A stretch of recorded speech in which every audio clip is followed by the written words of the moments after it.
Hello दोस्तों, स्वागत है आप सभी का। अभी मैंने पिछले कुछ दिनों में देखा कि बहुत सारे लोग जो जुड़े, उनके जो सोचने का नजरिया है वो कुछ इतना फ्रेम्ड कर दिया गया है कि वो आगे पीछे की चीजों को नहीं सोच रहे। वो सिर्फ एक किताबी ज्ञान को लेकर चले आ रहे हैं।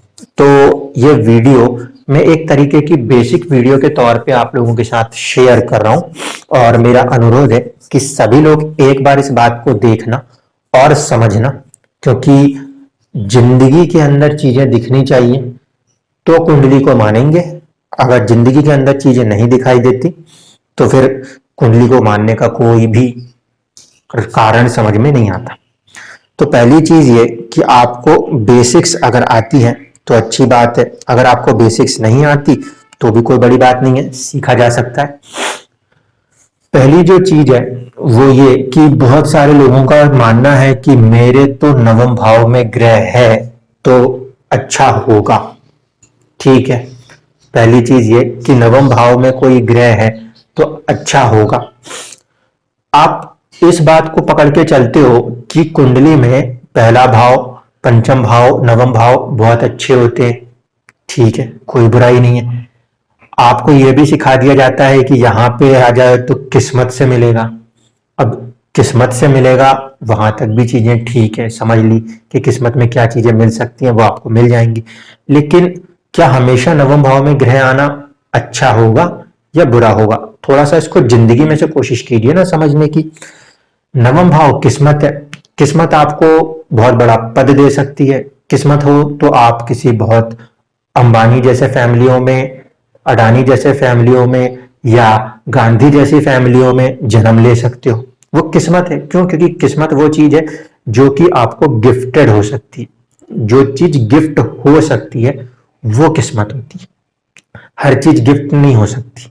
इस बात को पहले समझ लीजिए कि कोई भी आता है नवम भाव में ग्रह बैठा है तो मेरी तो किस्मत है। भाई नवम भाव में अगर किस्मत है तो फिर बेसिक्स को लगाना सीख जाइए कि कुंडली का बेसिक्स क्या कहता है, तो आपको चीजें समझ में आएंगी। क्यों? क्योंकि आप पूरी की पूरी जिंदगी नहीं, किसी पार्ट ऑफ लाइफ को लेकर आगे बढ़ने की बात करोगे ना। पूरी की पूरी जिंदगी के अंदर जो 12 के 12 भाव हैं वो 12 के 12 जिंदगी के हिस्से हैं। नवम में बैठा हुआ ग्रह कहाँ के लिए अच्छा होगा और कहाँ के लिए बुरा होगा, पहले इसको समझ के देखिए। कुछ समय के लिए आप इसको ये भूल जाना कि ये कुंडली किस नंबर से है या कुछ भी। यहाँ पे कोई भी लगन की नंबर को फिक्स नहीं किया गया है। ऐसा मत मान लेना कि मैं सिंह लगन की बात कर रहा हूं। मैंने इस कुंडली को नॉर्मल एक कुंडली बनाई, ठीक है। आपको मैंने कहा यहाँ पे हम आज किस भाव की चर्चा अगर कर रहे हैं, नवम की, तो नवम पे डाल दीजिए एक नंबर। ये नवम भाव है। अब अगर ये नवम भाव है, इस पे एक नंबर डलेगा तो एक दसम भाव हो जाएगा, दूसरा थर्ड हो, 11th हो जाएगा आपका तीसरा, और जो 12th है वो हो जाएगा चौथा। इसी तरीके से आपका जो फर्स्ट हाउस होता है जिसे आप लगन मानते हो या कहते हो, हम भी कहते हैं, वो हो जाता है पांचवा। जो आपका धन भाव है वो हो जाता है छठा। जो आपका पराक्रम भाव है, तीसरा भाव जिसे हम कहते हैं, वो हो जाता है सातवां। और जब आप घर बार को देखते हो, प्रॉपर्टी को देखते हो, तो वो हो जाता है आठवां। और जब आप फिफ्थ हाउस को देखते हो तो वो हो जाता है नवम। और जब आप सिक्स हाउस को देखते हो तो हो जाता है टेंथ। जो आप सेवेंथ को देखते हो तो हो जाता है 11th हाउस, लाभ भाव। और जब आप आठवें को आते हो तो वो हो जाता है उसके लिए कैसा भाव? कहीं ना कहीं 12वां। अब आपको यह पढ़ा दिया जाता है कि 6, 8 और 12 तो खराब है। 6, 8 और 12 तो खराब है। आपने भी रट लिया 6, 8, 12 खराब है। कहां से 6, 8, 12 खराब है? जिस पर्टिकुलर भाव से बात की जाएगी वहां से खराब है। क्योंकि जिस भाव को लेकर चलेंगे वहां से 6, 8, 12 खराब है। सिर्फ ये नहीं कि सिर्फ ये 6, 8 और 12 ये खराब है। जिस भी भाव से आपको देखना है उस भाव से 6, 8, 12 खराब है। क्योंकि बहुत सारे लोग, क्या होता है कि ऐसा देखा, वो लोगों को फॉलो कर रहे हैं, अरे यूट्यूब में साहब ये बता दिया, वाह वाह बहुत अच्छी बात है, मेरे साथ भी यही होगा। फिर वो पकड़ के चले जा रहे हैं, जिंदगी बीत गई लेकिन रिजल्ट निकल के नहीं आ रहे। क्यों? क्योंकि हम इस धोखे में जी रहे हैं कि साहब ये बैठा है, ये तो ऊपर से एरोप्लेन से किसी दिन पैसा गिरेगा और मैं अमीर हो जाऊंगा, ऐसा नहीं होता। पहली बात समझिए, नवम भाव अच्छा है या बुरा, ये नहीं कहा जा सकता कि वो अच्छा है, या ये भी नहीं कहा जा सकता कि वो बुरा है, जब तक हम ये नहीं जानते कि कंटेक्स्ट क्या है। ठीक है, अगर नवम भाव अच्छा कहाँ है, जब आप संतान प्राप्ति की बात करना चाहते हो तो हम नवम भाव को अच्छा मान सकते। जब आप हेल्थ की बात करोगे, फर्स्ट हाउस, तो हम उसके लिए नवम भाव को अच्छा मान सकते हैं, लेकिन हर जगह के लिए नवम भाव अच्छा नहीं होता। तो ये एक्चुअल में मिक्स्ड होता है। बेसिक्स आपको पता रहती है कि 6, 8 और 12 जो है वो त्रिक भाव होते हैं, खराब भाव होते हैं। 1, 5, 9 अच्छे भाव होते हैं, इसको त्रिकोण कहते हैं। और केंद्र होता है 1, 4, 7 और 10। ये बेसिक्स है, ये बेसिक्स को नोट कर लीजिए। अब आप जिस भी भाव को देखना चाहते हैं उसमें इस लॉजिक को लगा दीजिए। देखिए, अगर आपकी मान लीजिए कुंडली के नवम भाव में कोई ग्रह विराजमान है, तो इसको पहले तो केंद्र चाहिए ना, मकान बनाने के लिए पहले सपोर्ट में एक पिलर चाहिए ना। तो ये किस्मत जो है ये अपना पिलर कहां से बनाएगी? केंद्र से बनाएगी। किस्मत अपना पिलर कहां से बनाएगी? किसी ना किसी केंद्र से ही बनाएगी ना। तो जब किस्मत अगर केंद्र से पिलर बनाएगी तो इसका केंद्र क्या है? इसका केंद्र है पहला तो 12वां भाव। 12वां भाव मतलब मानसिक परेशानी। अब भैया आप अंबानी जी के यहां जन्म ले लो, या आप ले लो राहुल गांधी जी के यहां जन्म, तो क्या होगा? उनके साथ एक लीगेसी आई है ना, एक बहुत बड़ा नाम चला आ रहा है ना, उस नाम को मेंटेन रखने का प्रेशर उन बच्चों के ऊपर नहीं होता होगा? भाई जब किसी के पिता का बहुत नाम चला आ रहा हो, उसको बहुत बड़ी चीजें मिल रही हो, तो क्या उसके ऊपर वो प्रेशर नहीं होता होगा, उसके मन के ऊपर, उसके दिमाग के ऊपर? क्यों? क्योंकि नवम ने, किस्मत ने तो चीजें दे दी, बहुत नामी चीज अगर दे दी उसने, तो उसका प्रभाव कहाँ होगा? उसका चौथा पिलर जो है, फोर्थ पिलर, वो कहां पर है? उसका चौथा पिलर है 12th हाउस में। 12th हाउस जो है वो कैसा पिलर है? मानसिक तौर पे हमने बोला ना कि ये वो वाला भाव है एक्चुअल कुंडली में जहां पे हम मानसिक परेशानियों को देखते हैं। तो जाहिर सी बात है कि जब अपन कोई बहुत बड़े रईस इंसान के यहाँ जन्म लेते हैं तो आप उसकी लिगेसी को भी तो आगे कैरी ऑन करने का प्रेशर झेलते हो कि नहीं झेलते? तो ये उसका पिलर फाउंडेशन होता है कि नहीं होता? अगर अंबानी जी, धीरू भाई अंबानी ने एम्पायर क्रिएट करके दिया है, तो उनके पुत्रों के ऊपर ये प्रभाव है ना कि उसको आगे बढ़ाना है कि नहीं बढ़ाना। तो ये नवम जब हेल्प करेगा तो नवम का बैठा हुआ ग्रह क्या मानसिक कष्ट को नहीं देगा? चीजों को मेंटेन करने के लिए नहीं देगा? देगा ना, क्योंकि वो तो उसका पिलर है ना। जब तक पिलर खड़ा नहीं होगा तब तक कोई भी इमारत खड़ी कैसे होगी? ये तो जिंदगी की सीधी सी हकीकत है जो आप देखते हो। तो ये होगा इसका पहला पिलर। अब इसका दूसरा पिलर जो होगा, देखिए 4 के बाद कौन सा होगा दूसरा केंद्र भाव? वो होगा 7। इसका 7 जो है वो पराक्रम है। तो अब जो चीज आपको मिल गई, मान लीजिए तेंदुलकर जी के पुत्र को भी क्रिकेट में उतारा गया, तो भैया वहां तक तो ये दे गया कि उनका एक बड़ा सा नाम है वो आया। उसके लिए भी एक संघर्ष है, क्योंकि मुझे भी अच्छा रन रेट मेंटेन करना है। और साथ ही साथ 7वां भाव कौन सा आ रहा है? ये आ रहा है पराक्रम। तो अगर किस्मत में कोई ग्रह बैठेगा तो आपसे आपका पराक्रम मांगेगा ना। बिना पराक्रम के क्या वो चीजें चल पाएंगी? कोई भी हो, मतलब अब मैं किसी के नाम लेके बार बार कह रहा हूं ये अच्छा नहीं है, लेकिन कोई भी हो, जो भी बहुत नामी भी अगर होगा, तो वो नामी को भी अपने नाम को बचाने के लिए पराक्रम की जरूरत तो पड़ेगी ना। करेज तो रिक्वायर्ड है हर काम के लिए। तो अगर नवम में ग्रह बैठा है तो आपको अपना पराक्रम भी दिखाना पड़ेगा। लेकिन लोग क्या करते? नवम में ग्रह बैठा है और ये सोच के सो जाते हैं। ये नहीं करना है, क्योंकि नवम में अगर ग्रह बैठेगा तो मान के चलिए कि 12th हाउस उसके लिए पहला केंद्र है। वो पहले आपको कहीं ना कहीं मानसिक तौर पे प्रिपेयर करना पड़ेगा। फिर दूसरा केंद्र है, उसके लिए आपका करेज, आपका पराक्रम, आपको अपने पराक्रम के साथ आगे आना पड़ेगा। कोई सी भी फील्ड में आप इसको उठा के देख लें, ये बात आपको क्लियरली समझ में आनी चाहिए। इसी तरीके से इसका अगला केंद्र क्या है?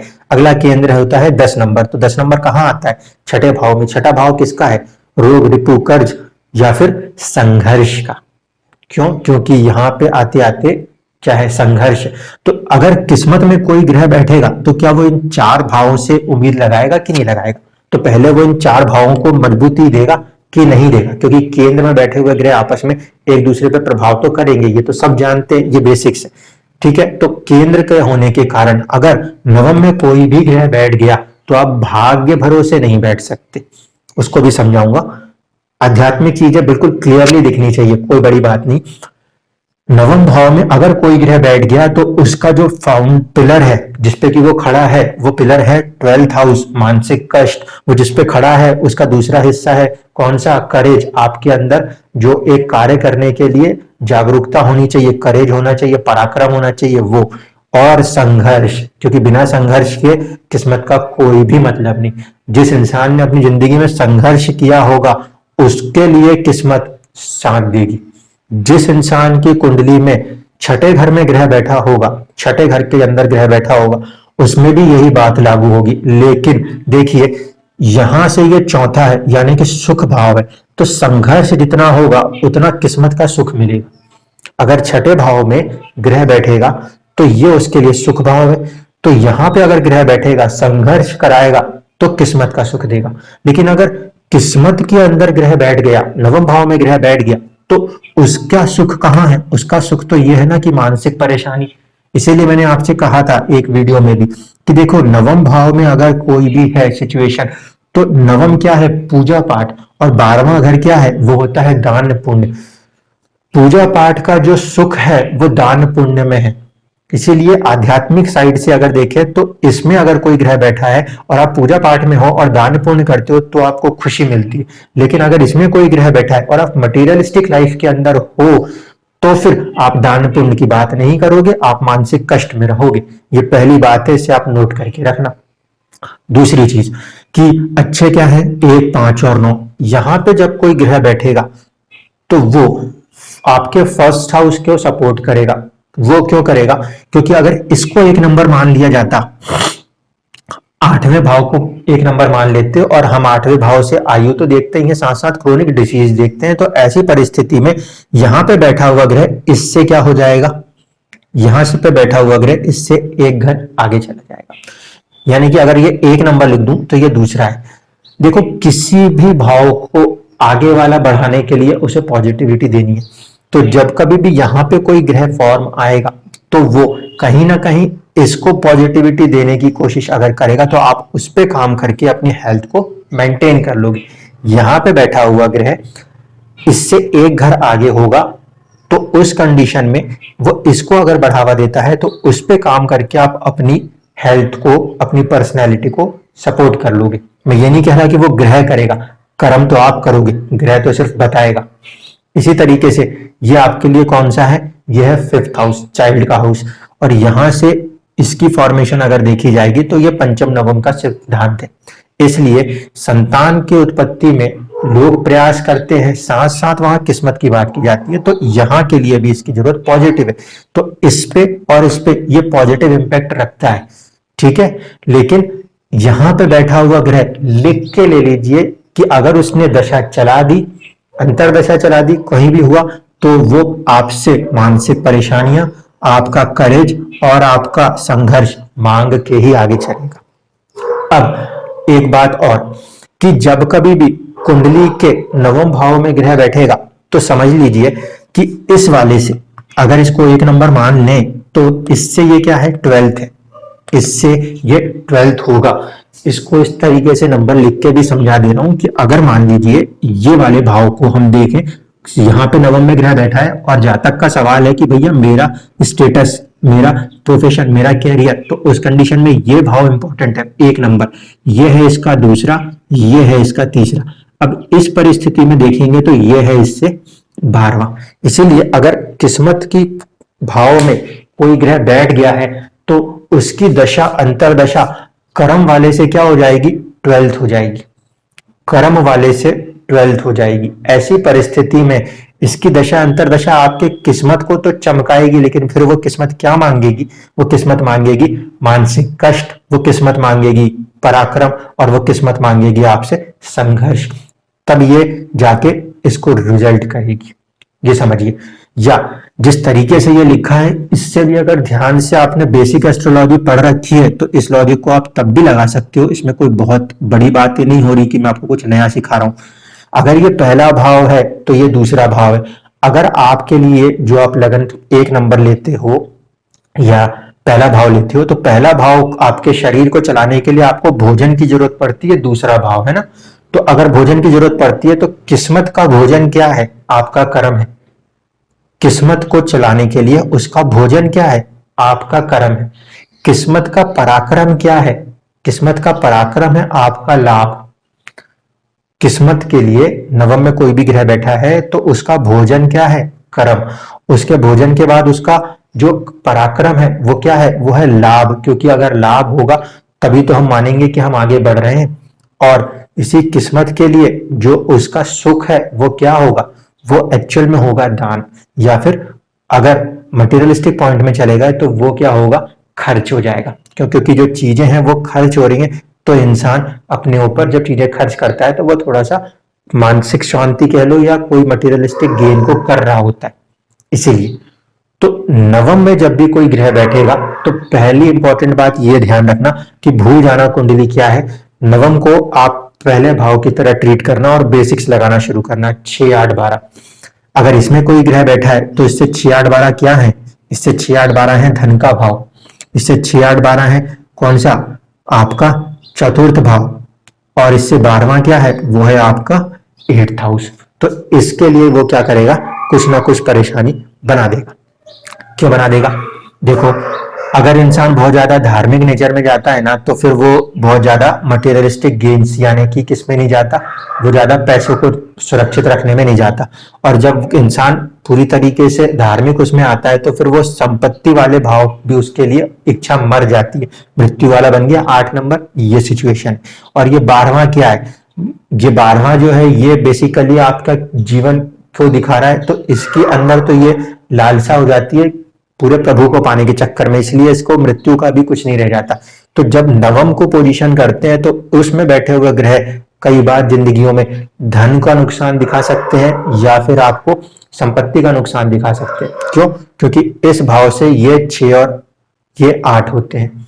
इसीलिए कभी भी आपको दिखाई दे कि नवम में ग्रह बैठा है तो ठंडे दिमाग से इन बातों को अच्छे से याद रखिएगा।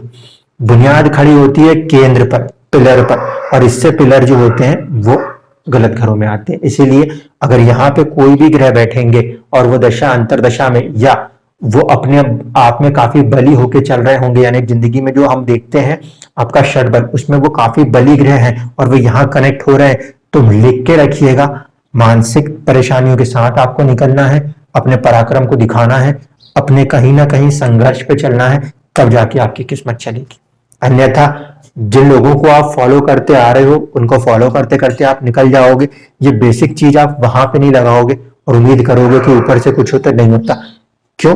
क्योंकि बिना कर्म के, बिना खाए पिए जिस तरीके से शरीर नहीं चलता, वैसे बिना कर्म के आपकी किस्मत जिंदगी में कभी नहीं चल सकती। धन्यवाद।